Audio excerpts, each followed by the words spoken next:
the 27th session of the Conference of the Parties COP27 to the United Nations Framework Convention on Climate Change started Sunday in the Egyptian coastal city of Sharm el-Sheikh, introducing for the first time the idea of richer countries compensating developing countries to climate change loss and damage caused by their emissions.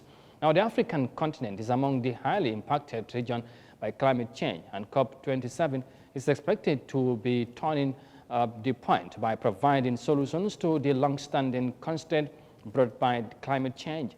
And here's more details of that in this report. At COP26 last year in Glasgow, high-income nations blocked a proposal for loss and damage financing body, instead supporting a new tier dialogue for funding discussions. However, the loss and damage discussions now on the agenda at COP27 will not involve liability or binding compensation, but they are intended to lead a conclusive decision, as observed by some key stakeholders attending the Sharm el-Sheikh conference. The term loss and damage in UN climate negotiation referred to expenses already incurred by developing nations as a result of climate change impacts, such as rising sea levels or extreme heat waves caused by emission from developed nations. While current climate funding focuses on cutting carbon emissions to prevent climate change in the future, establishing a loss and damage fund means compensating countries that can't avoid or adapt to the changes that have already happened. Speaking at a press conference on Sunday, Egyptian Foreign Minister and COP27 President Sami Sokri lauded the initiative process, saying it is the height of a long negotiation process that began last year. Well, we definitely regard this as a success for the parties, a success for the process. It is the culmination of a long process of consultations, specifically during this last year.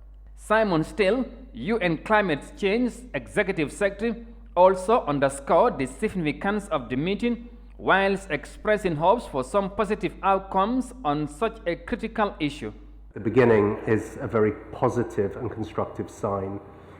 The real test will be the quality of the discussion that takes place now over the next 2 weeks, and judgment will be based on the quality of the outcomes. This is a complex issue, very complex, but it's also a critical issue. Throughout the next 2 weeks, the Conference of the Parties will seek ways to get developed countries to commit to financing efforts to help vulnerable states hit by climate fuel disasters. With more than 44,000 participants, conference host Egypt says it is pleased to see more people keen to join the talks committed to saving the planet. The Gambia is among several African countries that have in recent years been severely impacted by the effects of climate change. The just ended rainy season in the Gambia displaced thousands and wrought havoc on many households. Reporting for Africa News, I am Amadou Kante.